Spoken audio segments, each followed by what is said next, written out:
ನಮಸ್ಕಾರ ಫ್ರೆಂಡ್ಸ್.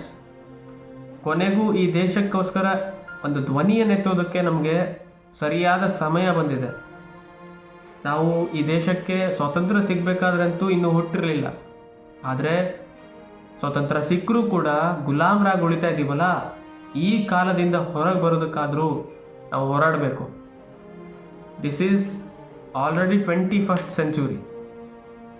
ಆದರೂ ಕೂಡ ನಮಗೆ ಒಂದು ಒಳ್ಳೆಯ ಎಜುಕೇಷನ್ ಸಿಸ್ಟಮ್ ಸಿಗ್ತಾ ಇಲ್ಲ. ಈ ದೇಶದಲ್ಲಿ ಡೆವಲಪ್ಮೆಂಟ್ ಉಂಟಾಗ್ತಾ ಇಲ್ಲ.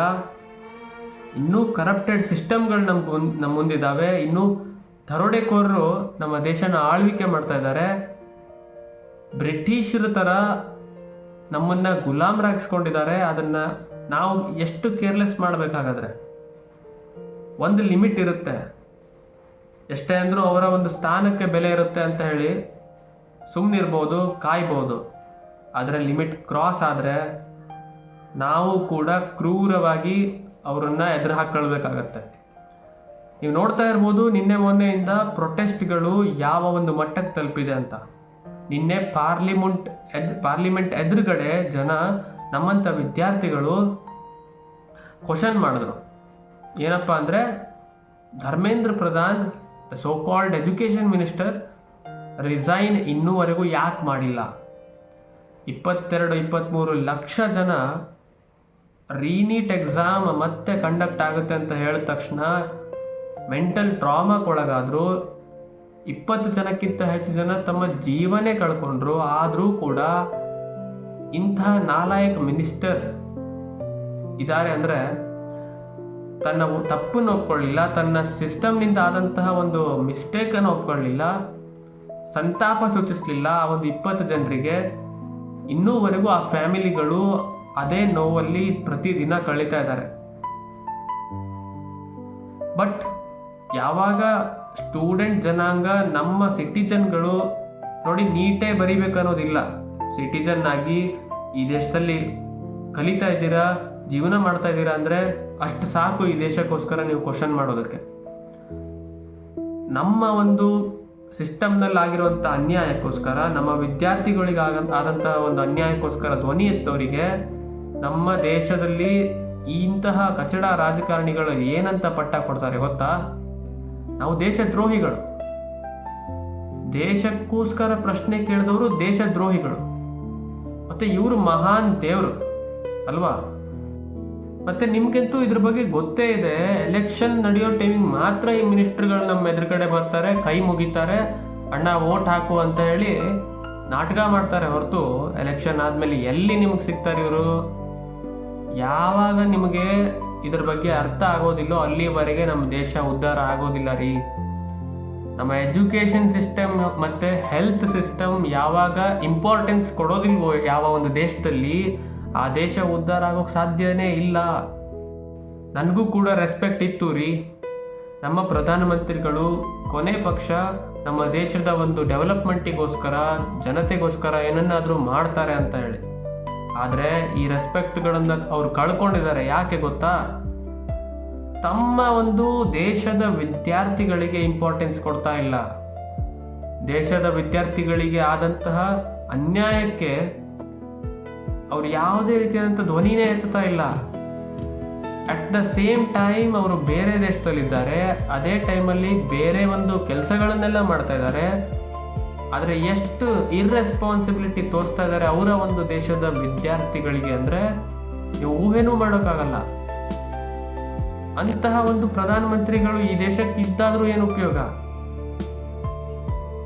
ಕೊನೆ ಪಕ್ಷ ಹೋಗ್ಲಿರಿ, ನಿನ್ನೆ ಮೊನ್ನೆ ಆದಂತಹ ಒಂದು ಪ್ರೊಟೆಸ್ಟ್ನಲ್ಲಿ ವಿದ್ಯಾರ್ಥಿಗಳೇ ತಾನೇ ತಮ್ಮ ಒಂದು ಅನ್ಯಾಯವನ್ನು ಎತ್ತಿಡಿಯೋಕೆ ಬಂದಿದ್ದು.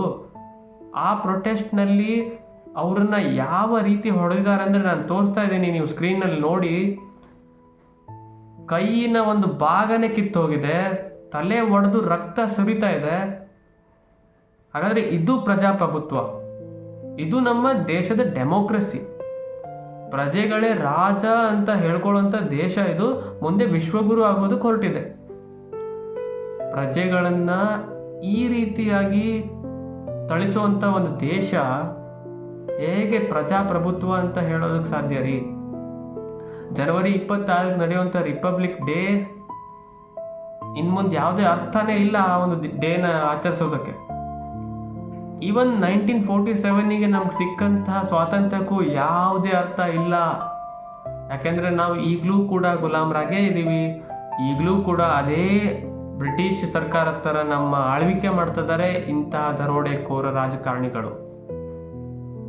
ನೋಡಿ, ಎಜುಕೇಷನ್ ನಮಗೆ ಕೇವಲ ಹೇಗೆ ದುಡ್ಡು ದುಡಿಬೇಕು, ಹೇಗೆ ಜೀವನ ಮಾಡಬೇಕು ಅನ್ನೋದಷ್ಟೇ ಅಲ್ಲದೆ ಅನ್ಯಾಯದ ವಿರುದ್ಧ ಪ್ರಶ್ನೆ ಮಾಡೋದಕ್ಕೂ ಕೂಡ ಕಲಿಸಿರುತ್ತೆ. ಅದನ್ನು ನಾವು ಯಾವಾಗ ಯೂಸ್ ಮಾಡಬೇಕು ಆವಾಗ ಯೂಸ್ ಮಾಡಲಿಲ್ಲ ಅಂದರೆ ನಾವು ಓದಿದ್ದು ಬರೆದಿದ್ದು ಕೂಡ ವೇಸ್ಟ್. ಅರ್ಥ ಮಾಡ್ಕೊಳ್ಳಿ, ಪ್ರತಿಯೊಂದು ವಿಷಯನೂ ಕೂಡ ನಮ್ಮ ಕಡೆಯಿಂದ ಫುಲ್ ಸಪೋರ್ಟ್ ಬೇಕು. ಈ ಒಂದು ಪ್ರೊಟೆಸ್ಟಿಗೆ ಫುಲ್ ಸಪೋರ್ಟನ್ನು ನಾವು ಕೊನೆ ಪಕ್ಷ ಅಲ್ಲಿ ಹೋಗೋಕ್ಕಾಗಲ್ಲ ಅಂದರೂ ಈಗ ಈ ಒಂದು ಕಾಲ ಏನಪ್ಪ ಅಂದರೆ it is digitally well developed.